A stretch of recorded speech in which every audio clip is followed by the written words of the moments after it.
Dewch ni weddio.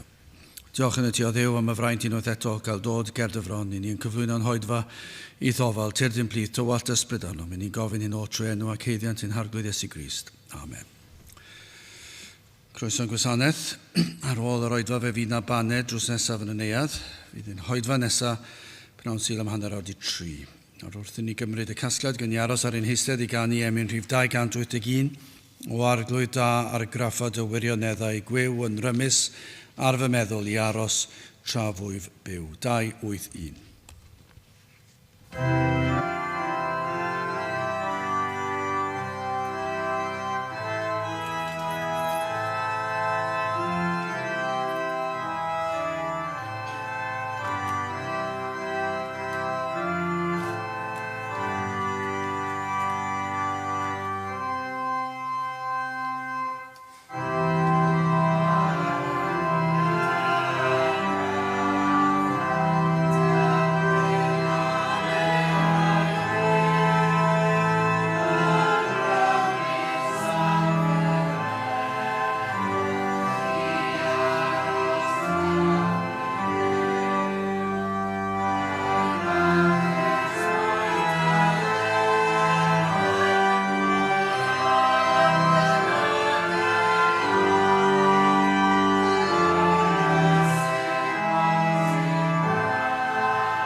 Darlleniad o lyfr y Diarhebion, sydd syth ar ôl y salmau.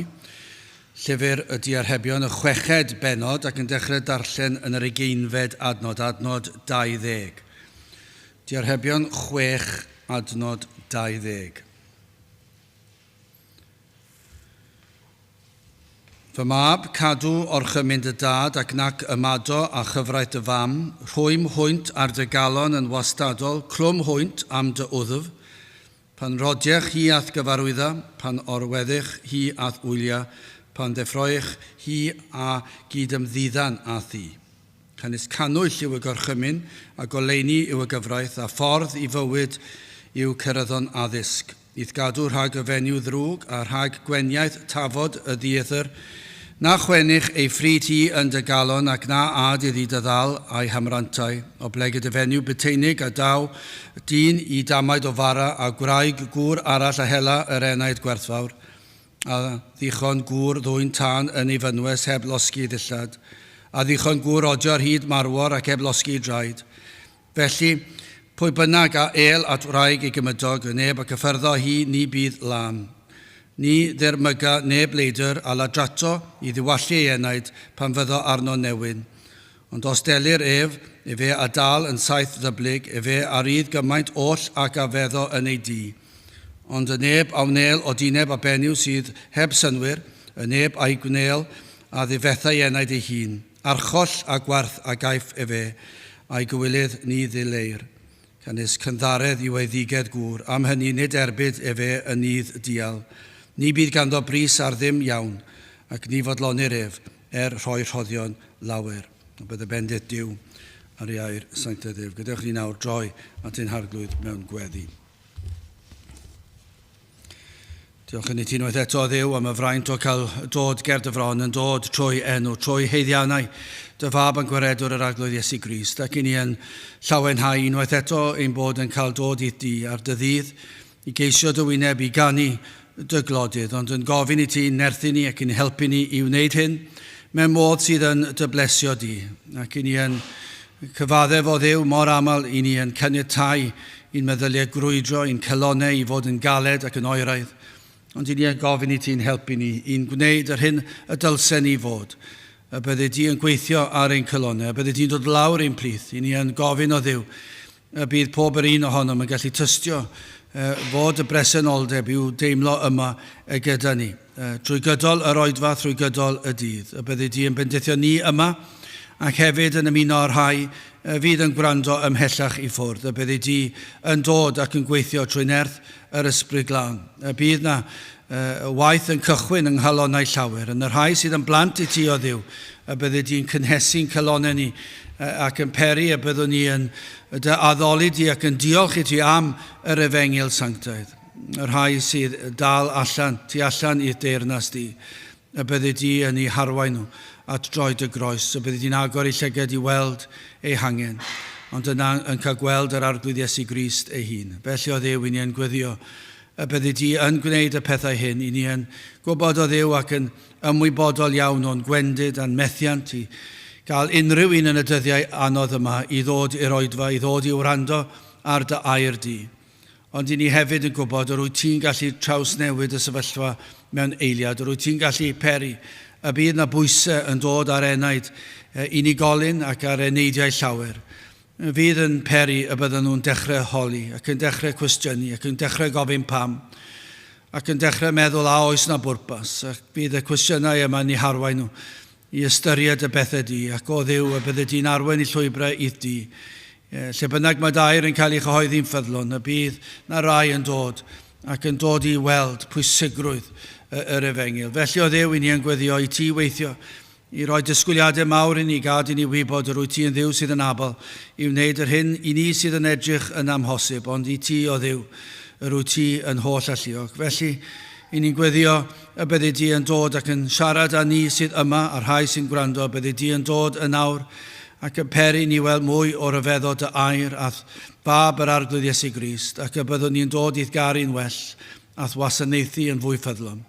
Felly o Dduw, diogelan hoedfa, diogelan hamser yma nawr, arwain ni yn ein haddoliad, a cadwa yr un drwg i ffwrdd. I ni'n gofyn hyn oll felly trwy enw ac trwy heddiannau dy fab a'n gwaredwr, yr arglwydd Iesu Grist. Amen.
Gydwch ni ganu emyn rhif 266, dyro i ni weld o'r newydd mai ti arglwydd yw ein rhan. 266, gewn ni sefyll i'w chanu.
Byddai'n testyn o lyfr y Diarhebion y 6 benod ac adnod 22. Diarhebion 6 adnod 22. Pan rodiech, hi ath gyfarwyddo, pan orweddych, hi ath wylia, pan ddeffroech, hi a gydymddiddan a thi.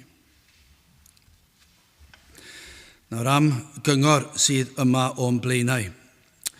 Cyngor sydd werth mwy na thresorau mwyaf gwerthfawr y byd. Ac efallai cyngor i'r rhai sydd yn blant. Mae'r cyngor mor bwysig i blant, mae'r cyngor mor bwysig i rieni. Mae'n rhyfedd yn diwedd, mae fel petai ni'n byw mewn oes, nad yw plant yn cael eu cynghori ac nad yw rieni yn cael eu cynghori chwaith. Dim yn fodlon derbyn cyngor. Naill ffordd neu llall plant neu rieni, mae rhyw fath o oes rhyfedd iawn. I ni wedi ymbellau gymaint.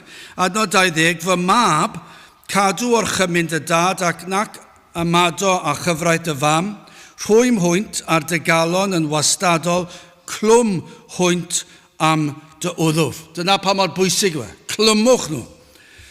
Mae eisiau chi fod mor agos at y pethau yma. Ond tristwch yr oes i ni'n byw yn ddi. Oes sydd yn ddyddiol yn mynd ymhellach o gyfnod o fendith. Ac i ni'n gweld canlyniadau yna, yn dydyn ni. Siwr o fod yn y flwyddyn 1914, mi roedd yn gyfnod cyffroes yn hanes yr eglwys. 1859, allech chi fynd nôl dros gyfnodau o ddiwygiadau. Dychmygwch beth oedd 1914 fel. Ac yna, siwr o fod yn agosau at y cyfnodau rhyfeloedd byd. Ac yna ar ôl y cyfnod yna, 1924, 1934, a wrth i bob degawd fynd yn ei blaen, mi fydda'r dirywiad i'w weld yn amlwg o fewn cymdeithas. Ac lle chi'n gweld fewn cymdeithas yw mae pob un ohono ni'n blant ar ryw bwynt, yn dydyn ni? Ac felly ni'n gweld y dirywiad yn y plant, ac yna ni'n gweld y dirywiad yn y rhieni. Ac ni'n gweld dirywiad ymhellach i ffwrdd, ni'n gweld o fewn cymdeithas i gyd. Mae yn dod lawr i hyn, a bob tro i ni'n gweld degawd yn mynd heibio, ond i ni wedi gweld canrif yn mynd heibio, a mae'r dirywiad i'w weld yn anferthol, yn diwedd. Ni'n gweld bob ddyddiol yr oes yn caledu. Ac o gynlyniad i hyn, ac yn mynd yn bellach o'r Efengil, i ni'n gweld pobl yn methu dirnad beth yw'r ffordd cywir o fyw. Nid yw pobl yn gwybod sut i fyw yn iawn. Maen nhw'n meddwl bod nhw, wrth gwrs, byddwch chi'n mynd lan at unrhyw un ar y stryd, mae pob un yn meddwl bod nhw'n iawn. Ond wrth i ni weld y sefyllfa ac yn edrych o bell hyd yn oed, neu o agos, i ni'n gallu gweld y man a ddryswch yn does na. Yn sicr, i ni'n gweld plant yn anifydd i rieni, i ni'n gweld hyn, mae hwn wastad wedi bod yn broblem, ond hefyd, ni wedi gweld rhieni yn cael trafferthion yn magu plant. Rhieni yn cael problemau yn disgyblu'r plant, ac falle ddim yn disgyblu, ac felly i ni'n gweld y problemau o fewn cymdeithas, ac ysgolion yn gweld canlyniadau hyn yn yr oes hon. Pobl yn dweud ar ôl y cyfnod o'r pandemig bod dirywiad o fewn disgyblaeth ac yn y blaen. Mae i weld, achos plant yn cael gwneud yr hyn y myna nhw. Ac y hyn i ni weld o genhedlaeth i genhedlaeth, o gybellach o diwygiadau ni'n mynd i ffwrdd yw hyn. Y plant hynny'n tyfu fyny ac yn rieni ei hunan. Ac os nad oedd y plant yn fodlon gwrando ar disgyblaeth, nawr maen nhw'n rieni. A dydyn nhw ddim yn gwybod beth yw disgyblaeth. Ac yna mae'r belen eira yma'n cynyddu, ond mae'r problemau mynd yn fwy dwys. Ac ydy ni weld e. Yn bellach o fendith y fwyaf fydd y problemau. Ond hyd yn oed pan ni'n gweld rhywfaint o gyflwyno gair Duw i blant, yn aml i ni'n gweld problemau felly. I ni'n gweld rhai yn cyflwyno gair Duw, ond yn llac iawn ac yn fydol iawn. A ddim yn deall gair Duw, ac yna rhai yn mynd yn llym iawn, ac yn mynd yn ddeddfol iawn, ac yn mynd yn galed. Yn troi'r cyfarwyddiadau yn orchmynion caled deddfol haearnaidd. Ceir cyfarwyddiadau cynllawiau wedi hamddifadu o ras yr Efengil yn yr arglwydd Iesu Grist. Mae'n feibledd iawn. Maen nhw'n ticio'r boxes I gyd yn ôl beth sydd yma. Maen nhw'n gweld, wel ie, ac os yw hwn yn wir yng Nghaerdyw, yna dyma beth ddylen ni wneud. Ac I ni'n gweld elfen haearnaidd iawn, llym iawn o'r fagwraeth, ac yn amlwg yn meddwl, wel, mae'n dod o'r Beibl rhywle. Ond efallai does dim gras ar Efengyl yna. Ac mae'n elfen o weithredoedd da yn dod I mewn. Mae yna fath ryswch yn dweud, bobman. Mae'r bellach I ni'n mynd o air Duw ac o fendith, y fwy o ddryswch o fewn cymdeithas, a mae'r mwy o ddryswch yn sut I ni'n delio â'r broblem. Petai pobl yn dod nôl at yr Efengyl, bydde dim problem. Ond dyma'r broblem. Nad yw hyd yn oed yr eglwys yn gweld, mae cyflwyno'r Efengyl yw'r ateb. Nid unrhyw beth arall, nid fod yn fwy llym, nid fod yn fwy llac. Nid fod yn fwy deddfol, nid pob math o bethau, ond cyflwyno'r Efengyl. Petai na ddealltwriaeth o'r Efengyl, am wahaniaeth y bydde yna. A dyna beth ni'n gweld mewn diwygiadau, pam mae'r arglwydd yn dod lawr ac yn diwygio'r wlad, ac mae'r Efengyl yn cael ei chyhoeddi, mae bobl yn dod o dywyllwch I oleuni. Ni'n gweld mae hwnna'n llifo trwy cymdeithas. Mae'n effeithio'r llysoedd barn, does dim gwaith yn nhw. Dy'r pobl ifanc ddim yn ymgynnull ar ochr stryd ac yn gorfed neu'n defnyddio cyffuriau neu'n ymladd neu'n dwy neu beth bynnag. A lle mae pawb yn gwyno am yr ifanc. Dy'r broblem yna ddim yna bellach. Pam? Mae'r Efengyl wedi mynd trwyddo nhw gyd. Mae wedi effeithio nhw, hyd yn oes nad nhw wedi dod I gredu. Mae'n cael rhyw effaith ar nhw. Goleuni ac halen.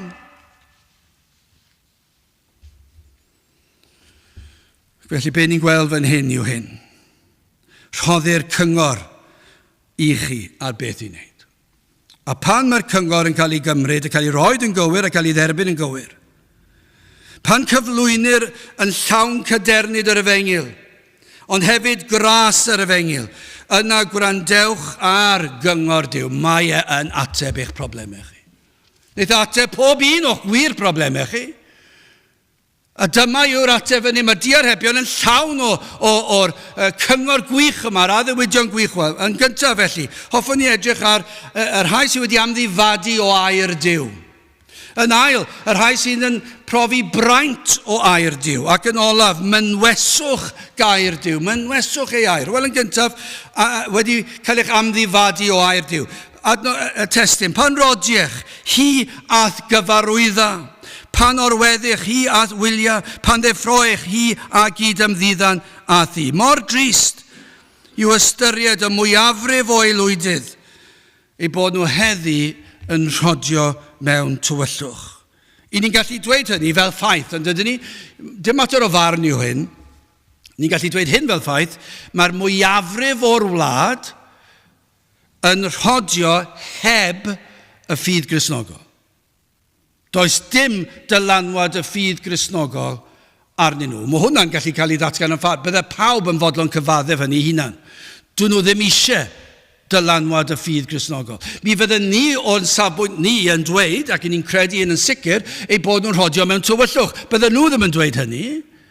Pydach chi'n mynd ar hyd y strydoedd, fydden nhw ddim yn dweud bod nhw'n rhodio yn y tywyllwch, ond ni'n dweud, os nad yw effaith yr Efengyl arnoch chi, yna yr ydych chi o fewn tywyllwch. A wrth gwrs, mi fydden nhw'n dadlau yn erbyn hynny. Ond fydden nhw ddim yn dadlau I ddweud nid yw'r ffydd Gristnogol yn dylanwadu ar ein bywydau ni o gwbl. Fydde dim cwestiwn fyna. Dyn nhw ddim eisiau gair Duw. Mewn llawer I le, does dim llawer o ots y beth os ni'n sôn am blant fan hyn, ni'n sôn am mab Cymraeg gyngor, dy dad a tham, os ni'n sôn am blant o fewn y sefyllfa cartref, ond wrth gwrs ni'n gallu dod yn o'n am fwy eang i'r holl gymdeithas, ond ni'n gallu dweud o fan hyn, o ran plant, does dim llawer o ots beth mae plant yr ifanc unrhyw un yn ei gredu na pa lwybr maen nhw'n ei dilyn bellach. Mae hwnna'n weddol sicr, achos dyma be mae cymdeithas yn dweud, dywyswch ffordd eich hunan. Dyna be fydde cymdeithas yn dweud. Felly ni ddim yn dweud dim byd sydd fan hyn yn mynd I achosi unrhyw un I fod wedi tramgwyddo, achos dyna be fydde cymdeithas yn ei dweud. Dyna be maen nhw'n ei dysgu. Dyna be mae'r llywodraeth, dyna be mae unrhyw un sy'n gyda unrhyw ddylanwad, ond ewch efe reit nôl i'r cartref, fydd pawb yn dweud, gnewch be mynwch chi. O fewn rheswm hynny yw, maen nhw'n dweud, fe newn ni eich rheolau lan I chi. Yn sicr, does dim cyfarwyddyd bod yna dduw yn y cartref. Mwyafrif o gartrefi, p'un ai plant a rieni neu pobl yn y coleg, ewch chi unrhyw tŷ ar hyd y strydoedd fan hyn, unrhyw gartref, unrhyw aelwyd, ewch chi unrhyw le, a fi dim cyfarwyddyd yn cael ei roi i bobl o fewn y tŷ yna bod na dduw. Neu bod na un dduw. Os oes na gydnabyddiaeth bod na dduw, mi fydd sdim ots pa dduw i chi'n ei ddilyn. Fydd sicr ddim cyfarwyddyd yn dweud wrthyn nhw bod na un Duw ar Beibl. Dim yn y mwyafrif, un ar rhai, ond yn y mwyafrif. Dwi'n weddol sicr o hyn, ni fydde unrhyw un yn dweud wrth yr rhai o fewn ei heilwydydd bod yna lygad y Duw mawr yn ei gweld. Yn sicr byddwn dweud, sa'n mynd i ddysgu mlant i bod Duw yn gweld pob dim. Tybio ni fydde bron neb yn dweud na. Meddyliwch am y peth. Bod sawl cenhedlaeth o blant bellach yng Nghymru o bob gwlad, gwlad y diwygiad, bod sawl cenhedlaeth o blant wedi tyfu nawr, a maen nhw'n hynach na fi siwr o fod, wedi magu heb glywed erioed bod Duw yn gweld pob peth maen nhw'n wneud a'i wneud. Bod nhw ddim wedi clywed bod yna glist sydd yn clywed pob gair y dywedant. Ni ddywedir wrthynt y bydd atebolrwydd rhyw ddydd am ei gweithredoedd ac am ei meddyliau hyd yn oed. Tybio ni fod y mwyafrif llethol o aelwydydd heddi erioed wedi clywed y fath beth.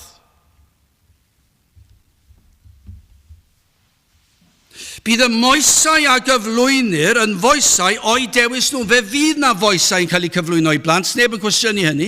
Fe fydd na bobl yn magu plant ac wrthyn bynnag neu unrhyw ddisgwyliadau o fewn unrhyw gartref, dim o reidrwydd y plant a rieni nawr, unrhyw aelwyd, unrhyw le mae yna bobl yn byw, bynnag yw'r y bobl sydd yn byw yno, fe fydd na rhyw fath o foesau, fydd na rhyw fath o reolau, ond fe fyddant yn foesau o'i dewis a'i gwneithuriad nhw. Nhw fydd wedi penderfynu. Sdim awdurdod yn nhw i wneud nhw, ond maen nhw'n dweud gan mai fi sydd yn talu'r rent, neu fi sydd yn talu'r morgais, yna fi sydd yn gwneud y rheolau. Falle, os oes na rheolau. Dyna'r lefel i ni'n sôn amdano.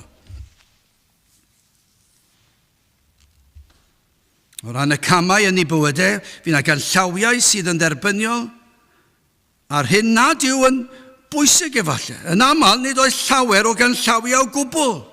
Fydd na ryw fath o syniad gan bobl. Ond beth ni weddol sicr allwn ni ddweud yn y mwyafrif llethol o aelwydydd, nid yw gair Duw yn agos i'r aelwyd. Dyw e ddim yn agos i'r aelwyd. Does dim un copi o'r Beibl.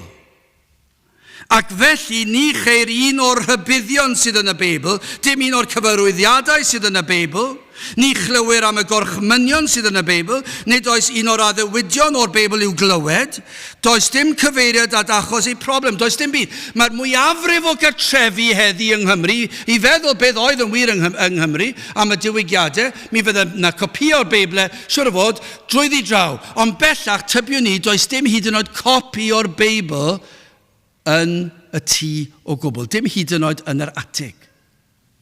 Nynlle, byddwn ni'n meddwl mentro dweud, falle byddai rhywun yn dod fyny gyda rhyw ystadegyn yn dweud yn wahanol. Ond o fy nychymygu o gweld cymdeithas fel ac yma hi, dwi ddim yn gallu dychmygu fi na gopi o'r Beibl unrhyw le. Os nad oes na gopi o'r Beibl, yn sicr fi dim cyfarwyddiadau ar sut i fagu plant, plant yn ei harddegau, sut i ddisgwyl i fyfyrwyr i fyw o fewn y tŷ, dim unrhyw beth. Fi dim byd ysgrythurol yn cael dylanwad arnyn nhw, achos oes dim copi o'r Beibl yna.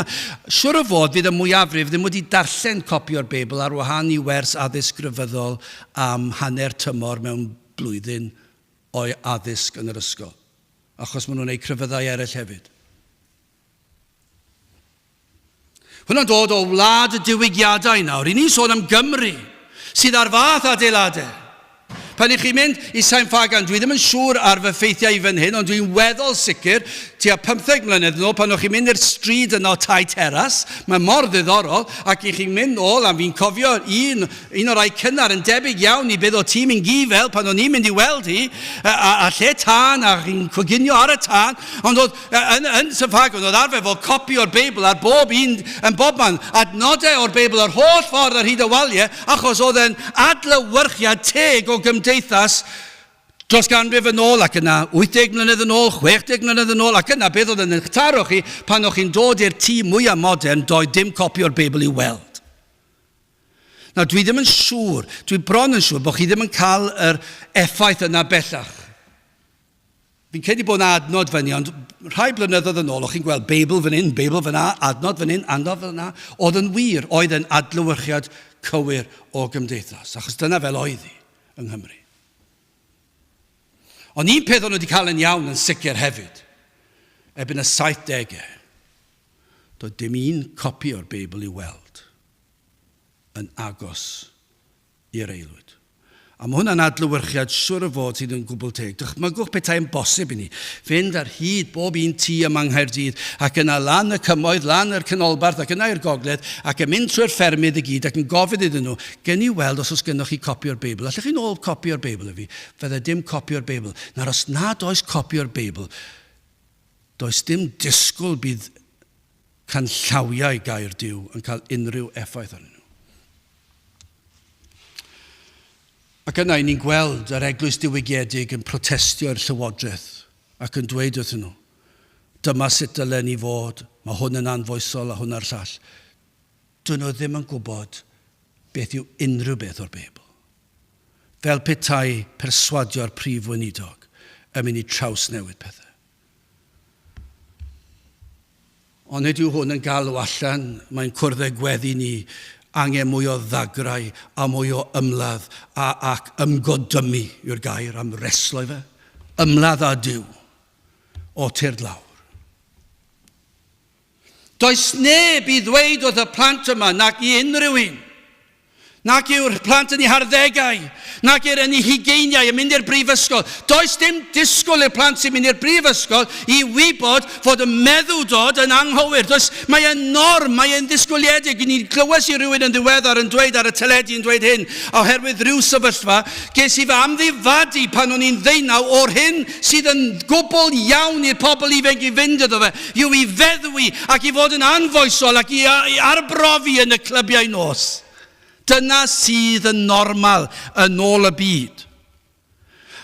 Ond chi'n deall pam, achos dyn nhw erioed wedi clywed Gaerdyw, dyn nhw ddim yn gwybod beth yw canllawiau Gaerdyw, dyn nhw ddim wedi gweld y Beibl hyd yn oed. Does neb wedi dweud wrthyn nhw am bechod. Does neb wedi dweud wrthyn nhw beth yw'r cyfraith Duw. Does neb wedi dweud wrthyn nhw mae oherwydd pechod, mae marwolaeth, dyna pam ni marw.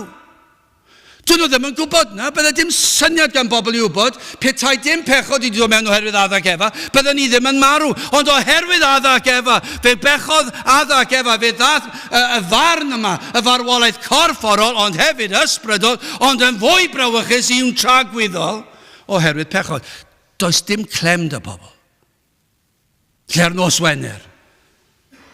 Pan maen nhw'n mynd i'w cyngherddau ac yn methu hyn o gweld y llwyfan, heb sôn yn clywed y canu. Maen nhw wedi yfed gormod. A falle rhywun goffa cario nhw nôl neu arwen nhw nôl, taxi neu beth bynnag i'r cartref ac anfoesol. Dyn nhw ddim yn gwybod bod Gaerdyw wedi dweud bod hwn yn bechod. Dyn nhw ddim yn gwybod nhw. I ni gallu edrych, mae rhai gallu edrych lawr ar y pobl yma yn dweud, am ofnadw na, beth sy'n ei wneud yw wylo. Dyn nhw ddim yn gwybod. Ac na fydde Duw yn dod nôl ac yn tywall i ysbryd arno ac yn argyhoeddio o bechod, agor llygaid yr enaid i weld, ond dyn nhw ddim wedi cael Gaerdyw, dyn nhw ddim yn gwybod amdano fe.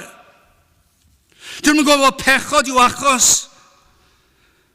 Nad ydyd yn fodlon llawer o'r amser, dyn nhw ddim yn gwybod na. I ni'n gwybod na, ni wedi cael ein dysgu na. Ond dyw'r pobl yma o fewn yr aelwydydd ar hyd a lled o wlad, dyn nhw ddim yn gwybod pam maen nhw'n deffro ambell waith ddim yn fodlon i byd. A dyw rai cyfoethog ddim yn deall, dyn nhw ddim yn deall pam bod ganddyn nhw'r ceir mawr crand yma, a bod nhw newydd fod ar sawl wyliau yn ystod y flwyddyn, a maen nhw'n gallu prynu'r dillad mwyaf moethus, a maen nhw dal yn anfodlon. Dyn nhw ddim yn deall na, dyn nhw ddim yn deall beth yw'r gwacter sydd yn eu heneidio nhw. Dyn nhw ddim yn deall pam fod ambell waith rhyw ofnau pam yn y byd i ni yma. A dyn nhw ddim yn gwybod. A mae aniddigrwydd yn cynyddu. Ac y bellach i ni mynd o gyfnodau o ddiwygiad a dylanwad Gaerdyw, y mwyaf yr aniddigrwydd, a mwyaf yr ymdrech i lenwi'r gwacter, a mwyaf bydol mae pethau mynd a gweithygu yw'r sefyllfa. Mae yna lawer i aelwyd yn cyflwyno bod yna Dduw, ond nid y gwir Dduw. Mae hwn yn dris, ond ond nid yw'r pethau yma torri'n calonau ni, i feddwl am yr aelwydydd sydd ddim wedi cael unrhyw effaith o air Dduw, dim un gweddi wedi cael ei weddio, dim un darlleniad, dim un adnod wedi cael ei dysgu, dim un o'r cyfarwyddiadau Gaerdyw, dim un pwyntod gris, heb sôn am gris yn ei bywydau. Mae hwnna'n dor calonus, ond yna ni'n clywed am y rai sydd yn credu mewn Duw, ond nid y gwir Dduw. Duw o'i gwneithuriad ei hunan neu gwneithuriad ei crefydd. Crefydd sydd yn groes i air Duw. Mae gair Duw y Beibl yn dwedodd Iesu Grist, mae fe yw'r unig ffordd at Dduw. Does dim ffordd arall. Dyna be mae Iesu Grist yn dweud. Dyw Iesu Grist ddim yn caniatáu aml grefyddau. Fe ddwedodd mae fe yw'r ffordd, mae fe yw'r gwirionedd, a fe yw'r bywyd. A does dim ffordd arall at y tad, ond trwy Grist. Ond mae yna filiynau o aelwydydd, yn enwedig mewn gwledydd eraill dros y byd wedi cael i chi'n gweld i bod nhw'n dysgu ei gilydd. Ond cyfarwyddiadau sydd yn groes i'r Beibl. Crefydd heb Grist. Maen nhw wedi hamddifadu o glywed am Grist. Ceir llawer am ymdrechion dynol i blesio i Duw. Sonir am weddiau a pherer undodau ac arogl-darthau, ond dim un yn dod â chysur heddwch cydwybod ac heddwch a Duw. Mae'n cyflwyno crefydd, ond dyw e ddim yn dod â heddwch iddyn nhw a sicrwydd cadwedigaeth. Ystyriwch tragedi'r peth. Heb o leini yr efengil. Heb ddylanwad dywioldeb yn eich bywyd. Heb gysur gair Duw. Sawl un sydd wedi magu ar aelwyd lle ni cheir unrhyw sôn am air Duw am Dduw.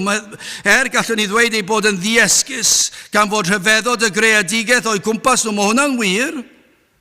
Ond i fod wedi hamddifadu o unrhyw ddylanwad o air Duw yw'r tragedi o'r mwyaf. Ei bod nhw'n twyllo eu hunan, ei bod nhw'n hapus ac yn fodlon i byd. Petawn nhw'n onest, maen nhw'n gwybod nad ydynt yn fodlon i byd. Ac arwynebol a dros dro yw'r hapusrwydd, os na hapusrwydd, petawn nhw'n onest. Ni'n dweud yn aml am weddi o Dduw Graston, agor llygad y neidiau i weld ei hangen. Dyna'r unig ateb. Mae e mor drist, yn dyw e. Ac mae mor drist i feddwl ein bod ni, fel petai yn yr oes yma, wedi penderfynu i beth am i amddifadu cymdeithas fwy o'n dylanwad ni. Beth am ni dynnu allan unrhyw o leini sydd ar ôl, a roed o dan rhyw lester. A felly dwi ddim yn goleuo yn y llefydd yma. Mae'r angen, ond does mae'r angen am bobl sydd yn deall yr efengil wedi mynwesu Crist a bod goleini'r efengil a halen yn cael effaith ar gymdeithas. Ond mae fel bron iawn ein bod ni wedi penderfynu beth am i ni symud i llwyr i ffwrdd o'r peth a'i gwneud nhw'n lefydd fwy tywyll. Mae'n tragedi heb sôn am beth i ni'n neud i ychwanegu at y tragedi.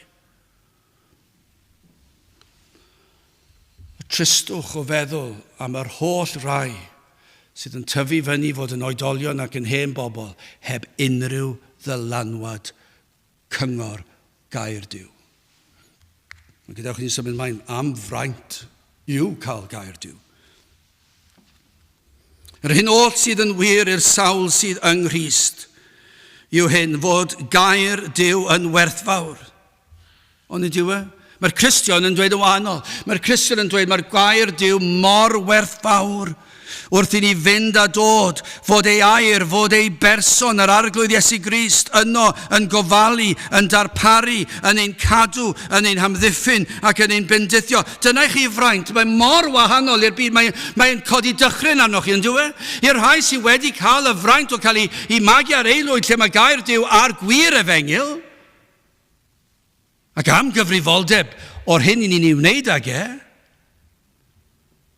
ond bod ganddo ni Duw sydd yn dweud wrthon ni beth i ni fod i gredu, sut i ni fod i fyw, beth i ni fod i wneud, ble ni fod i fynd. Mae wedi addo ein harwain ni. Gai ofyn ein ydych chi'n gwneud y mwyaf o air Duw? Nawr, beth i ni yn gwybod hefyd yw hyn. Nid yw gair Duw yn achub neb. Ni'n gwybod na fel ffaith. Petawn ni'n llwyddo cael Beibl i bob un aelwyd ar hyd, byddwn ni'n falch o'r peth. A petawn ni'n rhoi nhw ar hyd y buses i gyd ac yn mynd ar hyd y wlad ac ar y trenau ac ar bob man ar hyd y wlad, mae pobl yn gallu gweld gair Duw, dwi ddim yn mynd i achub neb. Nid yw copi o'r Beibl yn mynd i achub un enaid. Ond beth i ni yn gallu dweud wrthych chi hyn? Y mae gair Duw yn cyfeirio eich enaid at yr un sydd yn gallu achub eich enaid. Dyna'r gwahaniaeth. Dyna beth i ni'n dweud. Y mae gair Duw yn llawn ac yn pwyntio at un, ac hwnnw yw Iesu Grist, ac mae yn dweud wrthych chi am yr un sydd yn gallu achub eich enaid. Felly dyw'r ffaith bod ganddo chi yn yr atig copi o'r Beibl ddim yn mynd i achub eich enaid. Dyw'r ffaith bod chi wedi darllen y Beibl 100 o weithiau, 500 o weithiau, ddim yn mynd i achub eich enaid. Dyw'r ffaith bod chi'n darllen y Beibl bob bore, ddim yn mynd i achub eich enaid. Ond mae yn bwysig. Mae yn pwyntio chi at Grist. Ac felly ni eisiau gwneud y mwyaf o air Duw. I ni am i bobl i gael yn ei cartrefi. Ni am i bobl i weld ar y waliau ble bynnag. Ni eisiau gweld y poster. Ni eisiau pobl i weld gair Duw, achos ni'n gwybod bod yr ysbryd glân yn gallu defnyddio'r gair ysgrifenedig hynny i'w hargyhoeddi ac yn fod yn rhan o'i tystiolaeth. Ond i ni dal yn gwybod nid y poster sydd yn achub neb, ond yr un y mae'r poster yn cyfeirio ato, sef Crist Iesu. Be mae'n dweud wrthyn ni yw hyn, hi a gyd ymddiddan a thi mae ei air yn siarad â ni. Mae gair Duw yn gallu siarad ac ni'n credu ei fod yn gallu siarad heddi. Ac yn ei air, ceir yr hyn oll sydd ei angen, chi'n gyfarwydd arbennill yma. Dyma Feibl annwyl Iesu. Dyma rodd deheulaw Duw. Dengys hwn y ffordd i farw.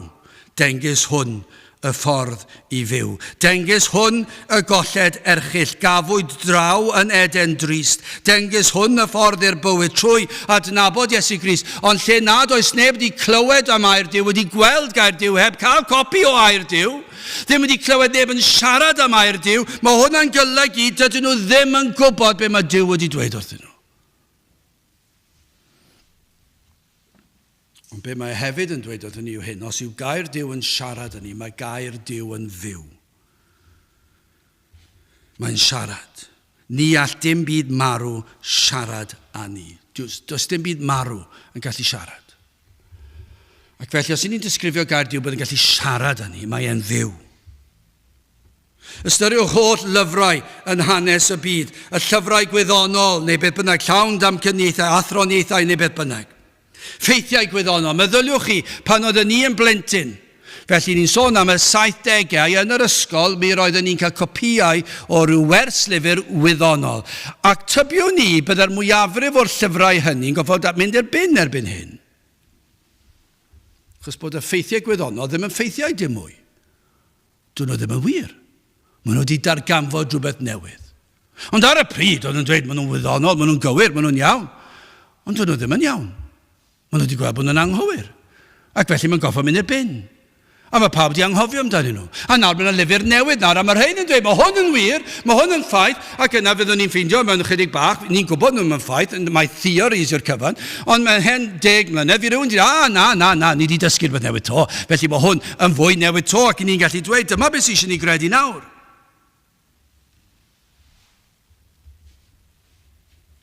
Meddyliwch chi am air Duw. Dim byd o'r fath. Mae gair Duw yn siarad â ni oherwydd bod yn fyw. A dwi ddim yn newid. Y gair y di-gyfnewidiol dduw. Dyw'r gair Duw ddim yn mynd i newid os yw Duw yn ddi-gyfnewidiol. Mae'n rhaid iddo fod. Os yw Duw yn holl a lliog, ac os yw Duw yn dduw sydd yn ddi-gyfnewidiol, yna mae'r gair mae Duw wedi'i rhoi i ni yn berthnasol i ni am beth. Dwi ddim yn gallu newid. Does dim hawl gan y bobl modern yma ddweud, wel, dyw hwnna ddim yn wir, ni ddim yn licio hwnna, achos i ni eisiau cael neud pob math o bleserau anfoesol. Ni'n galw nhw'n anfoesol, ni'n galw nhw yn gariad, ac ni'n dweud, gewn ni wneud hyn. Ac wrth gwrs, mae'n iawn i feddwi, a does dim eisiau ni feddwl am beth mor hen ffasiwn, mae'r Beibl yn anghywir fyna, dyna beth maen nhw'n dweud. Mae Duw, oedd e'n iawn pryd ni, 2000 flynyddoedd nôl, 3,000, ond erbyn hyn, mae'n fwy modern. Mae rhaid i ni newid mae rhaid i ni addasu fe. Ond ar sail beth, mae'r hawl dyn nhw ddweud y fath beth. Y mae Duw yn dduw sydd yn ddi-gyfnewidiol. Ac felly mae gair Duw yr un mor berthnasol a pan gafodd ei osod lawr i ni ac yw e heddiw. A does dim os pa genhedlau sydd yn ei ddarllen. I ni gallu dweud hynny, mae e mor berthnasol yn dyw e. Gallwch chi ddarllen unrhyw ran o air Duw. A fyddwch chi'n gweld mae mor addas. Mae'n aros yr un peth. Gan ni fod yn delio â materion mwyaf pwysig bywyd a marwolaeth. Nid yw dyn wedi newid o gwbl. Yr unig beth yma sydd wedi newid yw'r ffaith am dechnoleg modern. Na'r unig beth. Ond o ran dyn, does dim gwahaniaeth rhwng dyn 4,000, 3,000, 2,000, 1,000 o flynyddoedd nôl, canrif yn ôl. Does dim gwahaniaeth. Mae dyn dal yr un mor falch. Mae dal tymer gan dyn. Mae dal anfoesoldeb o fewn dyn. Mae dal yn gallu bod yn anffyddlon. Mae dal yn hunanol. Ac mae hwnna unrhyw le, unrhyw gyfnod. Ond mae gair Duw yn siarad â ni am faterion pwysicaf yr enaid, sef tynged yr enaid. Dyna beth mae gair Duw yn dweud wrth ni. Mae'n dweud lot o bethau i ni. Ond mae ei gyd wedi dod lawr at yr peth pwysicaf, ac yna mae popeth arall yn gweithio mas o hwn. Ond dyma'r peth pwysicaf y mae gair Duw yn siarad â ni yw mater yr enaid a thynged yr enaid. Beth am yr enaid sydd yn anfarwol? Ni'n gwybod bod yr enaid yn anfarwol. I chi'n clywed pobl yn dweud hyn, ac wrth i ni fynd yn hyn, ni deimlo fan, dydyn ni. Dydyn ni ddim yn teimlo dim gwahanol nawr nag oedden ni 20, 30, 40 mlynedd yn ôl, 50 mlynedd yn ôl. I ni ddim yn teimlo dim gwahaniaeth ar wahân i'r corff fod yn heneiddio. Ond o ran fi fy hunan a chi eich hunan, dydych chi ddim. Pam hynny? Mae'r enaid yn anfarwol. Dyw e ddim yn gallu heneiddio. Ac felly, dyma beth mae'r Beibl yn dweud, mae'n siarad â ni, mae'n dweud wrth i ni am dynged yr enaid sydd byth yn mynd i farw. Ac felly'r cwestiwn yw, pa mae'r corff yn marw, ble mae'r enaid yn mynd? Dyna'r materion pwysicaf. Fe ddywed gair Duw wrthym am yr un a ddaeth i ddelio a'n problem o bechod. Dyna beth sydd angen ar gymdeithas. Mae angen i gymdeithas pan maen nhw'n dechrau poeni, teimlo'r gwacder, falle o'r diwedd yn clywed am fath beth a phechod ein bod ni'n torri cyfraith Duw. Ac yna pan mae'r pwysau yr eogrwydd yn cynyddu a chynyddu, ac yna y mae'n clywed yng ngair Duw am Grist. Ac yn gweld o'r cychwyn hyd y diwedd, o Genesis i ddatguddiad, ceir hanes Iesu Grist. Trwy'r Hen Testament, ceir hanes Iesu Grist. Trwy'r Salmau, ceir hanes Iesu Grist. Trwy'r proffwydi, ceir hanes Iesu Grist. Trwy'r Efengylau, yr apostolion, yr epistolau, ceir hanes Iesu Grist. Ac ef wedi groeshoelio. Dyna yw'r neges trwyddi draw. Dyna'r holl aberthu sydd wedi bod yn yr Hen Testament pan oedd anifel yn cael ei ladd. Beth oedd hwnna i gyd? Hwnna i gyd oedd pwyntio at Iesu Grist pan fydde fe yn cael ei aberthu drosom ni. Mae'r holl ysgrythyr, mae gair Duw yn siarad â ni am Iesu Grist. Fe ddywed gair Duw wrthym pam bu Iesu Grist farw. Bydd rhaid iddo farw fel cosb am ein pechodau ni. Mae hwn yn mynd i ddod fel sioc i mwyafrif o Gaerdydd. Os daw diwygiad ac ni'n gweddio y bydd yn dod yn fuan, fydd yr rhai yn ein dinas ni 300,000 a mwy yn dod i weld i pechod. Ond yna pan yn gweld i pechod ac yn gweld i heiddiant, fyddant yn clywed am Iesu Grist. Mae fe sydd wedi dod i ddelio â'i pechod. Fe ddywedir wrth y bobl am fywyd Iesu Grist, iddo ddod i gadw'r gyfraith ein mwyn, ein lle. Doedd dim modd i ni gadw cyfraith Duw, amhosib. Ond fe ddaeth Crist fel ein cynrychiolydd ac fe gyflawnodd hyn oll oedd rhaid. Fe fodlonodd ofynion y tad ein mwyn ni. Yng ngair Duw cawn ei air sydd yn bersonol i ni, mae'n siarad yn ni'n bersonol. Gwrandewch, Eseia 1:18. Dewch yr awr hon ac ymresymwn, medd yr arglwydd. Pe byddai eich pechodau fel ysgarlad, ant cynwyned ar eira, pe cochent fel porffor, byddant fel glân. Beth yw hwnna? Gair Duw yn siarad â ni. Mae gair Duw yn fyw. Dewch yr awr hon ac ymresymwn. Mae gen i rhywbeth i ddweud wrthyt. Mi roi ti'n bechadur. Ond fe ddaeth Crist i ddelio a'ch pechod, a'ch golchi'n wynach na'r eira. Mae ei air yn siarad yn ni ar adegau gwahanol, trwy ei ragluniaethau. Yr union air sydd ei hangen, dyma beth sydd yn gyffroes am air Duw. Yw hyd yn oed mewn cymdeithas lle does dim dylanwad gair Duw bron o gwbl. Mae dal gair Duw yma ac y mae Duw yn sofran.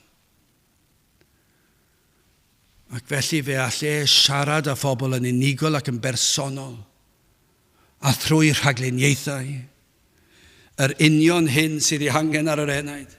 Be bynnag ein sefyllfa ein cefndir crefyddol neu'n ddigrefydd, oes yn foesol neu yn anfoesol. Gallwn fod fel y Phariseiaid neu fel y pagan mwyaf. Mae Duw yn abol i siarad â ni trwy ei air, trwy nerth yr ysbryd glân. Mae e'n bosib, ond Duw e? Mae e'n bosib. Mae e hyd yn oed nawr wrth i fi bregethu fan hyn a'r peiriant bach sydd yn peri fo chi gallu clywed ti fas i'r drws fyna. Gallai'r rhai fod yn cerdded heibio a fydd na ryw ran o air Duw yn eu hysgwyd nhw. Fydd yn siarad â nhw. Gair Duw yn gallu cysuro, mae'n gallu condemnio yn ôl ein hangen am ryfeddod sydd yn ei air. Ceir agweddau o'i air sydd yn ddyrus. Dyw'r Efengyl ddim. Mae rhai o'r gweledigaethau falle, yn Daniel ac yn natgyddiad yn gallu bod yn anodd efallai. Ond allan ni ddweud hyn yn sicr i chi. Does dim byd yn anodd am yr Efengyl. Mae crefyddwyr wedi wneud yn anodd. Maen nhw wedi newid achos dyn nhw ddim yn licio fe. Ond dwi ddim yn anodd. A pan fod yr ysbryd glân ar waith yn agor llygaid yr enaid, mae'n dangos i chi symlrwydd yr Efengyl. Mae'n dangos i chi ar hyn a ddath Iesu Grist i wneud. Wel, yn olaf yn drydydd, mae'n weswch ei air. Pan rodiach chi at gyfarwyddo, pan orweddych chi at wyliau, pan ddeffroech chi ag i dymddiddan a thi. Efallai bod na un neu rhai yn gwrando efallai. Sydd wedi hen droi cefn ar gyngor rhiant ddiwiol. Ar gyngor gair Duw. Mae yna lot yn does na. Mae yna lot wedi magu. Ar aelwyd Gristnogol a gair Duw wedi darllen iddyn nhw'n ddyddiol, maen nhw wedi cael gweddi yn ddyddiol, maen nhw wedi clywed ar Efengyl yn wythnosol, maen nhw wedi clywed ar Efengyl ar waith drwy'r wythnos. Ond maen nhw wedi hen droi cefn. Ni'n nabod llawer yn dydyn ni sydd wedi magu fel hyn. Rhai wedi gwneud proffes. Rhai wedi gwneud proffes. Ond yna, pleserau a phoblogrwydd y byd yn ormod. Mae'r gost yn ormod. A'i bod wedi troi cefn a chaledu cylonau. Ond efallai trwy ras, trwy ragluniaeth mawr yn efallai bod yna rai nawr yn dechrau gwrando. Ni ddim yn gwybod. Mae hyd yn oed, mae'r posibiliadau yn anferth yn yr oes hon gyda'r we, ond yw e? Mae'n fwy anferthol o beth.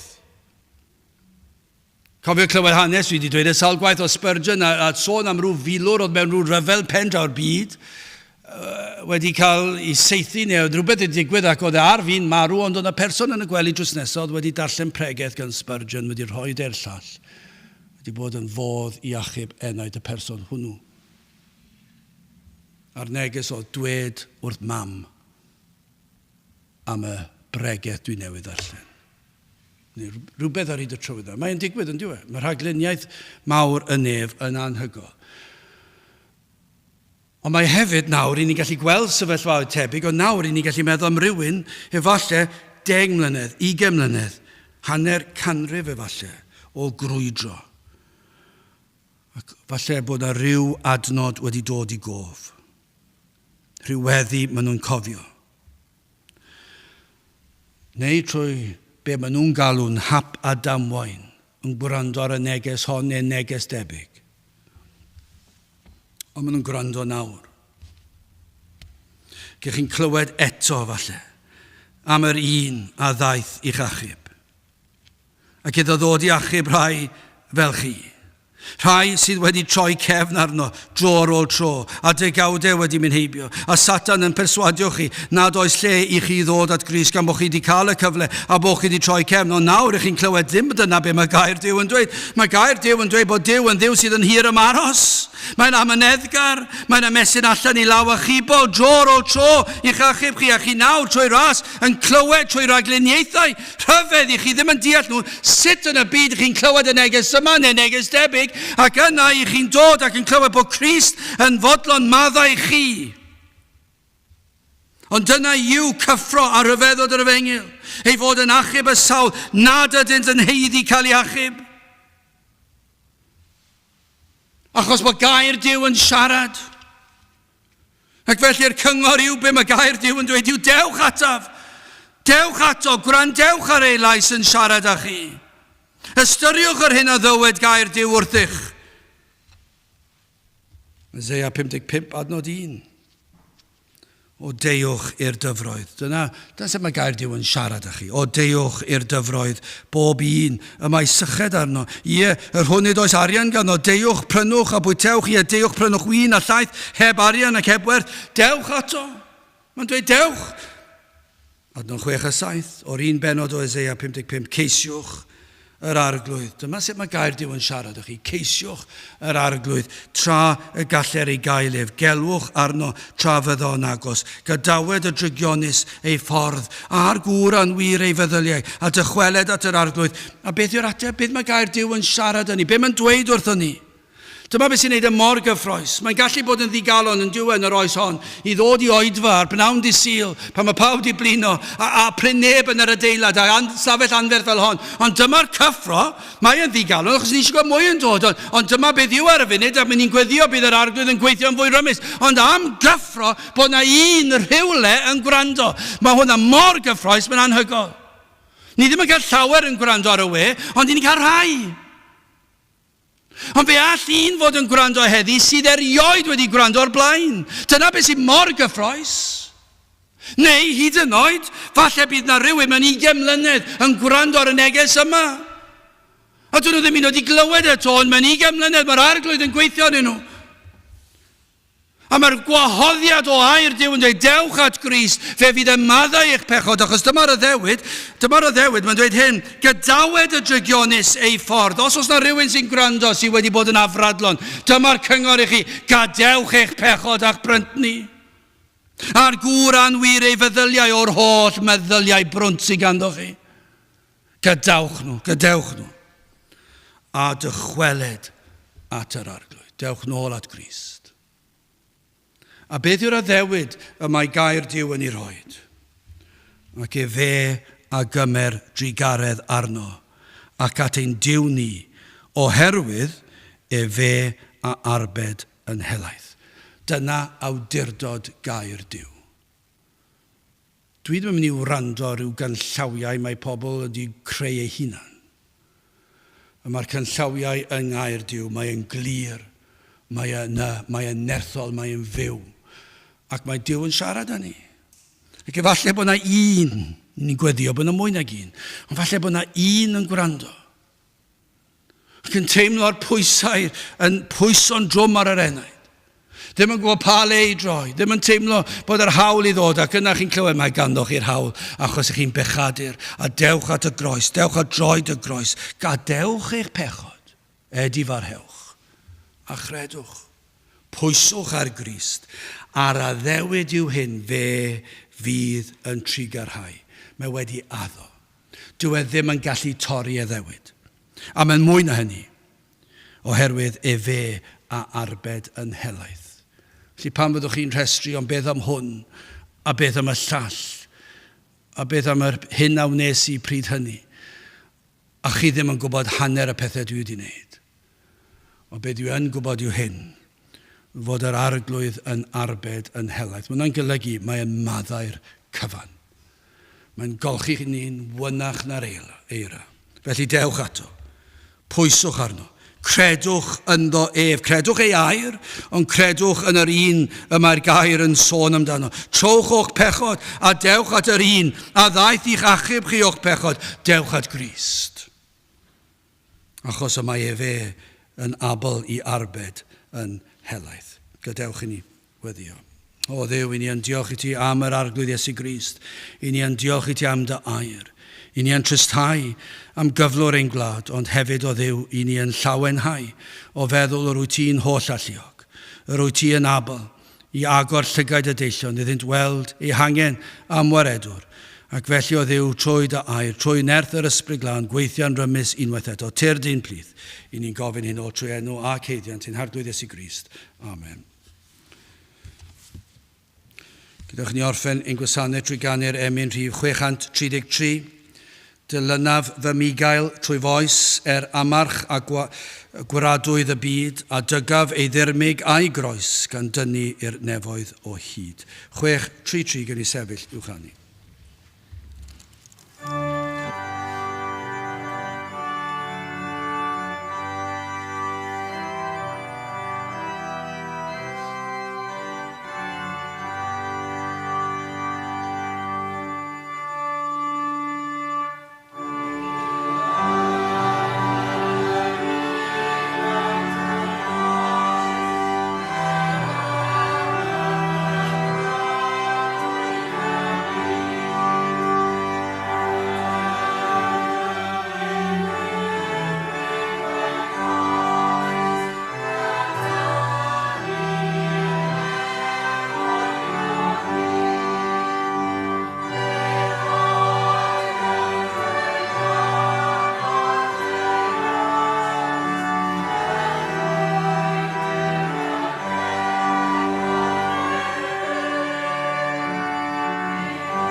nawr bydde di ras i'n harglwydd Iesu Grist a chariad Duw a chymdeithas yr Ysbryd Glân fod gyda chwi o hyd byth.